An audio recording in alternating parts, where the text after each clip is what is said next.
आज हम आपको पानी के बीच बने ऐसे 13 रहस्यमय मंदिर दिखाने वाले हैं, जिनके पीछे के रहस्य सुनकर आपका दिमाग घूम जाएगा। इनमें से कुछ मंदिर रोज पानी में डूब जाते हैं, कुछ पहाड़ों के ऊपर पानी के कुंड में बने हैं और कुछ तो इतने खतरनाक स्थानों पर है कि वहाँ पहुँचना ही एक चैलेंज है। और हाँ, अगर आप इस वीडियो को आखिर तक देखते हो तो आप जानोगे कि इन मंदिरों को हजारों साल पहले बिना मशीन, बिना टेक्नोलॉजी के आखिर कैसे बनाया गया था। महाराष्ट्र के पुणे जिले में स्थित भीमाशंकर मंदिर न केवल एक ज्योतिर्लिंग है, बल्कि इसके आसपास की जलाशय, घाटी और झरने इसे पानी के बीच बसा एक स्वर्ग बनाते हैं। सह्याद्री की पहाड़ियों में स्थित ये मंदिर भीमा नदी का उद्गम स्थल भी माना जाता है। मंदिर के पास बहते झरने और छोटे छोटे जलाशय इसे साल भर नमी और पानी से घेरे रखते हैं। भारी बारिश के दौरान तो ये पूरा मंदिर बादलों और पानी की फुहारों के बीच छिप जाता है, जिससे इसका नजारा किसी रहस्यमय फिल्म जैसा हो जाता है। नागर शैली में बने इस मंदिर की नक्काशी इतनी बारीक है कि इसे देखकर आप दंग रह जाएंगे। मंदिर के प्रांगण में एक प्राचीन घंटा लगा है जो पुर्तगालियों के समय का बताया जाता है, जिसकी आवाज पानी की गूंज के साथ मिलकर पूरे वातावरण को ऊर्जावान बना देती है। यहाँ के पानी के कुंड, जिन्हें मोक्ष कुंड और कुशवर्त कुंड कहा जाता है, उनमें पानी का निरंतर स्रोत आज भी एक रहस्य है। घने जंगलों के बीच पानी की धाराओं से घिरा ये मंदिर इंसान को प्रकृति की असली ताकत और सुंदरता का एहसास कराता है।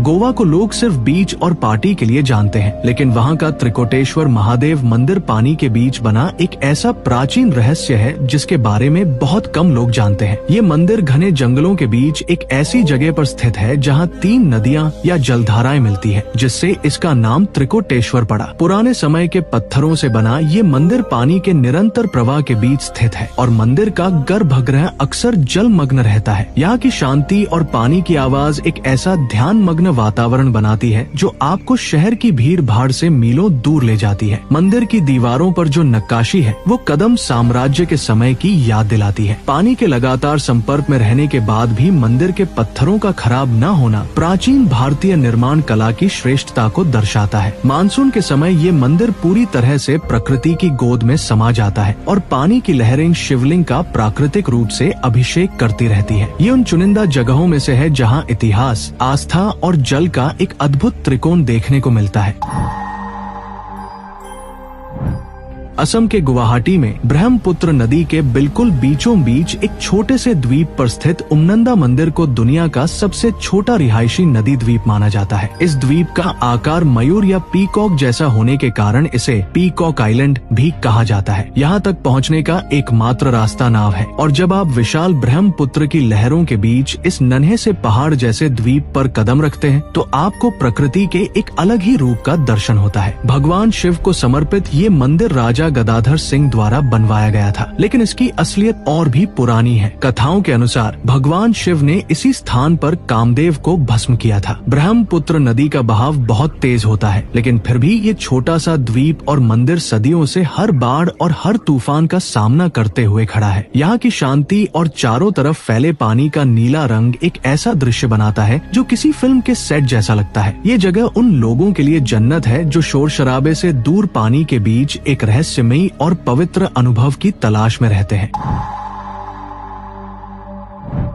कर्नाटक के श्रीरंगपट्टनम में कावेरी नदी के तट पर स्थित रंगनाथ स्वामी मंदिर भी एक नदी द्वीप पर बना हुआ है, जिसका ऐतिहासिक और धार्मिक महत्व अतुलनीय है। इस द्वीप को कावेरी नदी की 2 धाराएं मिलकर बनाती है, जिससे ये मंदिर पानी के बीच एक सुरक्षित और पवित्र किला जैसा महसूस होता है। ये मंदिर भगवान विष्णु के 5 महत्वपूर्ण केंद्रों में से एक है, जिन्हें पंचरंग क्षेत्र कहा जाता है। यहाँ की वास्तुकला में होयसला और विजयनगर शैली की गहरी छाप दिखती है, जिसमें काले पत्थरों पर की गई नक्काशी आज भी उतनी ही साफ और सुंदर है जितनी सदियों पहले रही होगी। मंदिर के चारों तरफ बहने वाली कावेरी नदी न केवल इसकी सुंदरता बढ़ाती है, बल्कि पुराने समय में यह आक्रमणकारियों से मंदिर की रक्षा करने का एक प्राकृतिक साधन भी थी। मानसून के दौरान जब नदी का जलस्तर बढ़ता है तो मंदिर की नींव को छूता हुआ पानी एक गजब का संगीत पैदा करता है। इस मंदिर की शांति और इसके आसपास बहता पानी आपको एक ऐसी दुनिया में ले जाता है जहाँ समय ठहर सा जाता है और आप सिर्फ अपनी आत्मा की आवाज सुन सकते हैं।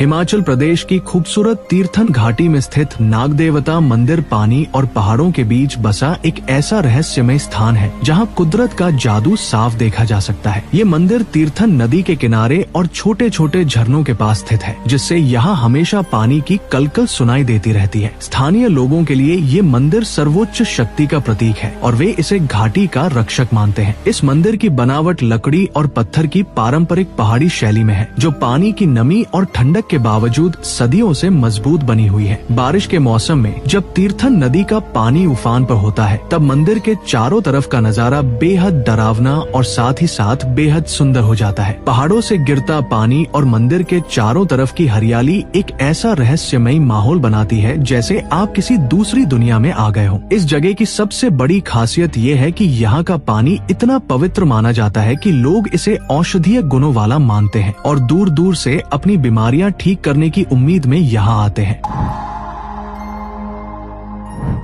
बिहार के पावापुरी में स्थित ये जल मंदिर इतना खूबसूरत और रहस्यमय है कि इसे देखते ही आपकी आंखें खुली की खुली रह जाएंगी, क्योंकि ये पूरा मंदिर एक विशाल तालाब के बिल्कुल बीचों बीच बना हुआ है। सफेद संगमरमर से बना ये मंदिर भगवान महावीर को समर्पित है और कहा जाता है कि इसी स्थान पर उन्हें मोक्ष प्राप्त हुआ था। सबसे हैरान कर देने वाली बात ये है कि इस मंदिर के चारों ओर जो 84 एकड़ में फैला तालाब है, वो हमेशा कमल के फूलों से लदा रहता है और पानी इतना साफ रहता है कि मंदिर का प्रतिबिंब किसी जादुई तस्वीर जैसा दिखता है। इतिहास बताता है कि जब भगवान महावीर का अंतिम संस्कार हुआ था, तो लोगों ने वहाँ की मिट्टी इतनी ज्यादा उठा ली थी कि वहाँ एक गहरा गड्ढा हो गया, जो बाद में इस विशाल तालाब में बदल गया। आज भी इस मंदिर तक पहुँचने के लिए 600 फीट लंबा पत्थर का पुल पार करना पड़ता है, जो पानी के ऊपर तैरता हुआ महसूस होता है। ये सिर्फ एक धार्मिक स्थल नहीं है, बल्कि इंजीनियरिंग का वो नमूना है जो सदियों पहले बिना किसी आधुनिक मशीन के पानी के बीचों बीच खड़ा कर दिया गया था।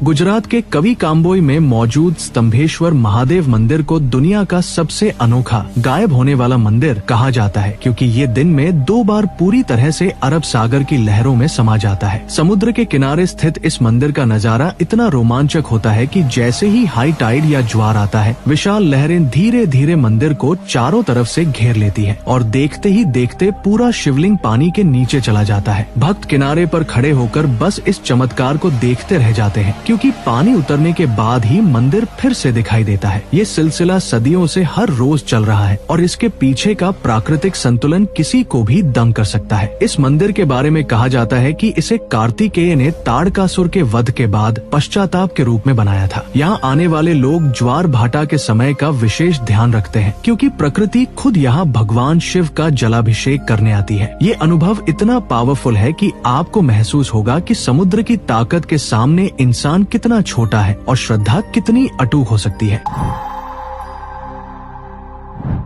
नर्मदा नदी के बीचों बीच स्थित ओंकारेश्वर ज्योतिर्लिंग का रहस्य इसके आकार में छिपा है, क्योंकि जिस द्वीप पर ये मंदिर बना है उसका आकार प्राकृतिक रूप से ओम जैसा है। मध्य प्रदेश के खंडवा जिले में स्थित ये मंदिर पहाड़ों और पानी से घिरा एक ऐसा दिव्य स्थान है जहां नर्मदा की धाराएं 2 हिस्सों में बंटकर इस द्वीप को एक पवित्र घेरा देती है। मंदिर की वास्तुकला इतनी भव्य है कि 5 मंजिला इमारत के हर पत्थर पर नक्काशी का ऐसा काम है जो आज के समय में नामुमकिन लगता है। यहाँ पानी की गहराई और लहरों के बीच मंदिर का अस्तित्व हजारों सालों से अडिग है, जो ये साबित करता है कि पुराने समय के वास्तुकार पानी के दबाव और कटाव को कितनी अच्छी तरह समझते थे। भक्त यहाँ नावों के जरिए पहुँचते हैं और पानी के बीच से गुजरते हुए जब मंदिर के शिखर को देखते हैं तो वो दृश्य रोंगटे खड़े कर देने वाला होता है। नर्मदा नदी का शांत जल और मंदिर की घंटियों की आवाज मिलकर एक ऐसा माहौल बनाती है जो किसी भी इंसान को मानसिक शांति और ऊर्जा से भर देता है। ये जगह केवल आस्था का केंद्र नहीं है, बल्कि कुदरत और इंसानी हुनर का एक ऐसा संगम है जो दुनिया में कहीं और देखने को नहीं मिलता।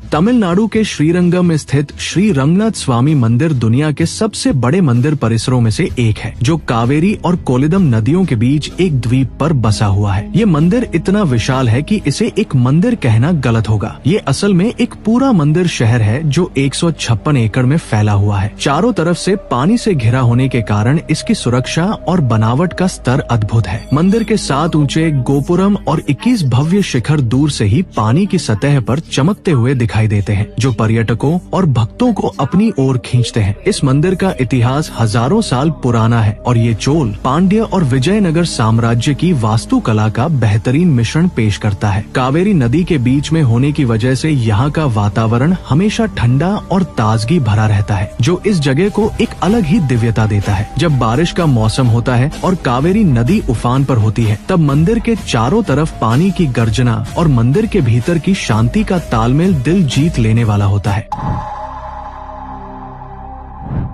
महाराष्ट्र के हरिश्चंद्रगढ़ किले के पास स्थित केदारेश्वर गुफा मंदिर का रहस्य आपको हिलाकर रख देगा, क्योंकि ये मंदिर पानी से भरी एक गुफा के अंदर बना है और केवल एक खंभे पर टिका हुआ है। इस गुफा के बीच में एक विशाल शिवलिंग है जो साल के 12 महीने ठंडे पानी में डूबा रहता है। सबसे अजीब बात यह है कि इस गुफा की छत को सहारा देने के लिए मूल रूप से 4 खंभे थे, जो सतयुग, त्रेतायुग, द्वापर युग और कलयुग के प्रतीक माने जाते हैं। हैरानी की बात यह है कि 3 खंभे अपने आप टूट चुके हैं और अब ये पूरी पहाड़ी केवल एक खंभे पर टिकी है। कहा जाता है कि जिस दिन ये आखिरी खंभा भी टूट जाएगा, उस दिन कलयुग का अंत हो जाएगा। गुफा के अंदर का पानी इतना ठंडा होता है कि गर्मी के मौसम में भी वहाँ रुकना मुश्किल हो जाता है। झरने का पानी निरंतर गुफा में आता रहता है, जिससे ये मंदिर हमेशा जलमग्न रहता है। बिना किसी आधुनिक सपोर्ट के इस तरह पानी के बीच एक विशाल गुफा का सिर्फ एक खंभे पर टिके रहना विज्ञान के लिए एक बहुत बड़ी चुनौती है।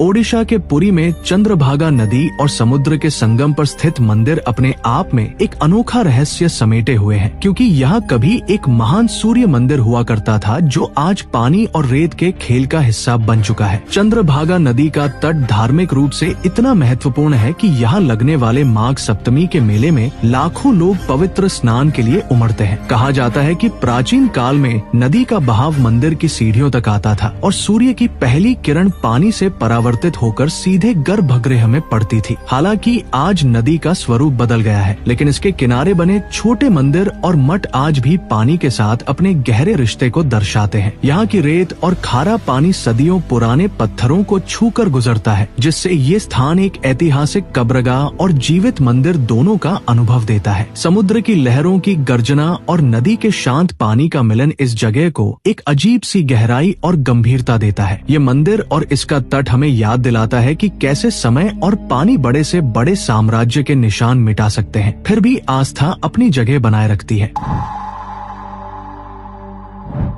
मध्य प्रदेश के ऐतिहासिक क्षेत्रों में स्थित कुंती कुंड जैन मंदिर एक ऐसा वास्तुशिल्प चमत्कार है जो पूरी तरह से एक गहरे और स्वच्छ जल के कुंड के चारों ओर और उसके अंदर बना हुआ है। इस मंदिर का सीधा संबंध महाभारत काल की माता कुंती से जोड़ा जाता है और कहा जाता है कि उन्होंने यहाँ पूजा की थी। मंदिर के बीचों बीच स्थित ये कुंड कभी सूखता नहीं है, जो सूखे इलाकों में भी पानी की उपलब्धता का एक बड़ा रहस्य है। मंदिर की सीढ़ियाँ सीधे पानी में उतरती है, जिससे भक्त जल को छूते हुए दर्शन के लिए आगे बढ़ते हैं। जैन धर्म की शांति और कुंड के पानी की स्थिरता मिलकर एक बहुत ही प्रभावशाली दृश्य पैदा करती है। पत्थरों पर की गई नक्काशी और पानी में उनकी परछाई एक जादुई भ्रम पैदा करती है, जिसे देखकर कोई भी वास्तुकार हैरान हो सकता है। प्राचीन समय में जल संरक्षण और धार्मिक संरचना का ऐसा मेल बहुत दुर्लभ था, जहाँ पानी को केवल एक संसाधन नहीं बल्कि मंदिर का एक अनिवार्य हिस्सा माना गया। ये जगह इंजीनियरिंग और अध्यात्म का वो संतुलित रूप है जो हमें अपने प्राकृतिक स्रोतों का सम्मान करना सिखाती है। कर्नाटक के कुर्ग जिले में स्थित तला कावेरी मंदिर को कावेरी नदी का जन्म स्थान माना जाता है और ये मंदिर एक ऊंचे पहाड़ पर पानी के कुंड के रूप में स्थित है। ये मंदिर ब्रह्मगिरी पहाड़ियों की चोटी पर है और यहाँ एक छोटा सा जलाशय या कुंड बना है जिसे कावेरी कुंड कहा जाता है। रहस्य ये है कि इस कुंड में पानी का स्रोत क्या है, ये आज तक कोई पूरी तरह से नहीं जान पाया है, लेकिन यहाँ से पानी की एक पतली धारा निकलती है जो बाद में विशाल कावेरी नदी का रूप ले लेती है। मानसून में ये जगह बादलों से घिर जाती है और चारों तरफ से गिरता पानी इस मंदिर को एक अदृश्य जल मंदिर जैसा बना देता है। तुला संक्रांति के दिन यहाँ का पानी अचानक उबलने या ऊपर उठने लगता है, जिसे तीर्थोद्भव कहा जाता है और इसे देखने के लिए हजारों लोग इकट्ठा होते हैं। पहाड़ों की ऊंचाई पर पानी का ऐसा निरंतर और रहस्यमय प्रवाह किसी चमत्कार से कम नहीं लगता। पानी की पवित्रता और वहाँ की ठंडी हवाएं इंसान के मन को पूरी तरह शुद्ध कर देती है, जिससे ये एहसास होता है कि पानी ही ही जीवन का आधार और ईश्वर का साक्षात रूप है। एक क्लिक कीजिए और हमें सपोर्ट करिए। सब्सक्राइब जरूर कीजिए।